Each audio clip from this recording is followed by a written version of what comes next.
गलत आदतों की खास बात यह होती है कि उसकी शुरुआत तो मजबूरी में होती है, पर उसके बाद वो फितरत बन जाती है। कुछ ऐसा ही हाल केतन पारेख का है। अगर आप नहीं जानते तो केतन पारेख स्टॉक मार्केट का पुराना खिलाड़ी है। 1991 स्कैम तो आपने सुना ही होगा, जो हर्षद मेहता ने किया था। केतन पारेख उसी का एसोसिएट या फिर आप कह लीजिए कि स्टूडेंट था, पर यह स्टूडेंट अपने टीचर से भी आगे निकल गया, क्योंकि केतन पारेख ने 1991 स्कैम के बाद भी अपने गलत काम बंद नहीं किए थे। 1991 के बाद 2001 में केतन पारेख ने आईटी, मीडिया और टेलीकॉम सेक्टर्स के पॉपुलर स्टॉक्स के प्राइसेस को आर्टिफिशियली पंप किया था और उसके बाद उनको इन्वेस्टर्स पर डंप कर दिया था। इस स्कैम में रिटेलर्स के अलावा कई इंस्टीट्यूशनल इन्वेस्टर्स के पैसे भी डूब गए थे और एक एस्टीमेट है कि ये स्कैम 40,000 करोड़ का था। इतना बड़ा स्कैम होने के बाद ऑब्वियसली सेबी, सीबीआई सभी बड़ी एजेंसीज केतन पारेख के पीछे लग गई। फाइनली केतन पारेख को 3 साल जेल में रहना पड़ा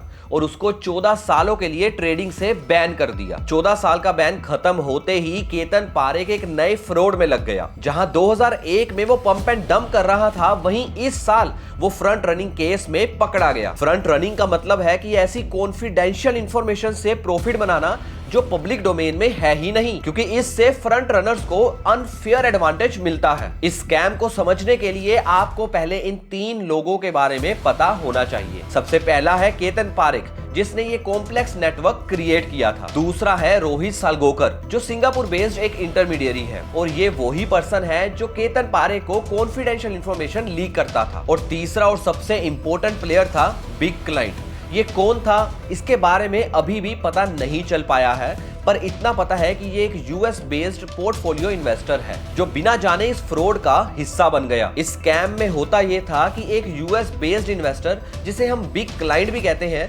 वो रोहित सालगोकर और इंडियन ब्रोकर्स के थ्रू इंडिया में मैसिव ट्रेड्स करता था। लेकिन इस सेंसिटिव इंफॉर्मेशन को प्राइवेट रखने की बजाय रोहित सालगोकर केतन पारेख को ये इंफॉर्मेशन लीक कर देता था और केतन पारेख इस इंफॉर्मेशन को आगे अपने नेटवर्क में शेयर करता था। इसको एक सिंपल एग्जांपल से समझिए। मान लो बिग क्लाइंट ये प्लान कर रहा है कि वो किसी कंपनी के 1 लाख शेयर्स खरीदेगा और एक स्टॉक 100 रुपए का है, तो केतन पारेख के लोग पहले से ही वही शेयर 100 रुपए पर खरीद लेते हैं। फिर जैसे ही बिग क्लाइंट का मैसिव ऑर्डर आता है, मार्केट में डिमांड बढ़ जाती है और स्टॉक का प्राइस 105 रुपए हो जाता है। यहाँ केतन पारेख के लोग अपने शेयर्स को 105 रुपए पर बेच देते हैं और हर शेयर के ऊपर 5 रुपए का प्रॉफिट बना लेते हैं। ये दिखने में तो आपको सिंपल लग रहा होगा, बट ये इंडिया में इलीगल है। अब कोई भी स्कैम चलाने के लिए अपने प्रॉफिट्स को फॉर्मल बैंकिंग सिस्टम्स की नजर से बचाना जरूरी होता है। इसलिए केतन पारेख ने यूज किया अंगाड़िया नेटवर्क, एक पुराना और इनफॉर्मल सिस्टम जिससे ज्वेलर्स और ट्रेडर्स अपने कैश को एक सेफ तरीके से